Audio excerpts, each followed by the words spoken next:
আরে কি রান্না করছো? এটা কি? বেগুন ভাজা? আর এটা এটা কি? এটা ওই ঘরে রয়েছে ধোকার ডালনা হবে। আর এটা? উচ্ছে আলু ভাজা। আর আর কি করবে? এখানে কি রেখেছো এটা? এটা ধোকা। এটা ধোকা? এরম ভাবে কেন? এটা কি ধোকা? এরকম ভাবে ধোকা হয়? পিস পিস করে ওটাকে কাটতে হবে, কেটে তেলে ভাজতে হবে, ভেজে হ্যাঁ। তারপরে রান্না হবে। ও আচ্ছা। এটা কি এরম ভাবে পিস পিস করে কাটবে? এই পিস তো পিস।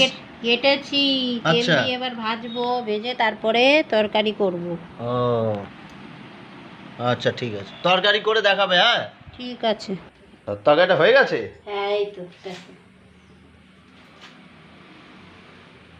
ঠিক আছে। ও আচ্ছা, এরকম পিস পিস লাগছে না? হুম। ও ঠিক আছে, দেখি, খেয়ে দেখি, তবে বুঝবো কিরকম টেস্ট হয়েছে। ঠিক আছে। হ্যাঁ হ্যাঁ হ্যাঁ।